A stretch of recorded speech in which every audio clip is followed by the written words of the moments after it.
Hello and welcome to my YouTube channel PSpice Tips. Today I'm going to speak about a possibility in PSpice to use in the same simulation different maximum step sizes.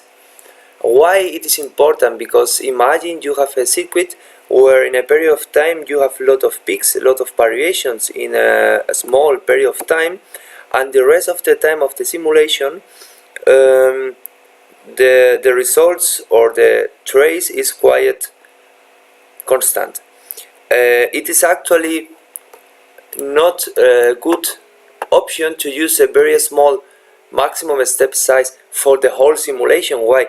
Because this small maximum step size is necessary just for the period where you have a lot of variations, but for the period where the results are quite constant, it is really a waste of time to use so a small maximum step size, because the results are not going to vary a lot.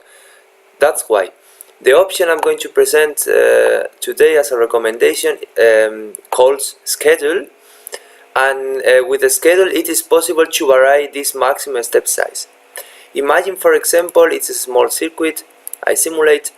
We can see here these are my results. In this case I have more or less the same variations, but we can see here, for example, that I have many kind of rectangular response here in my traces. It's better to see here, and what I'm going to do now is I'm going to use this function, a really interesting one.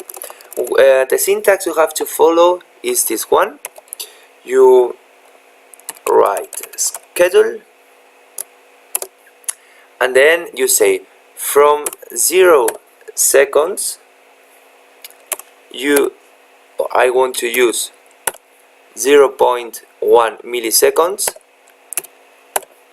until 6 milliseconds, and from 6 milliseconds to runtime time, so 8 milliseconds, I want to use 1 microsecond. So I close here and I repeat and I show the whole syntax. So it is schedule, and I say from 0 to 6 milliseconds I want to use a maximum step size of 0.1 millisecond, and from 6 milliseconds to 8 milliseconds I want to use 1 microsecond of maximum step size. I say apply, OK,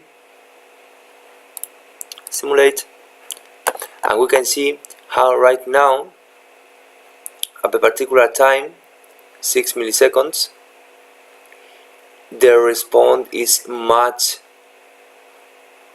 better, and we can see a differentiation of the results, of course, because we are taking more points.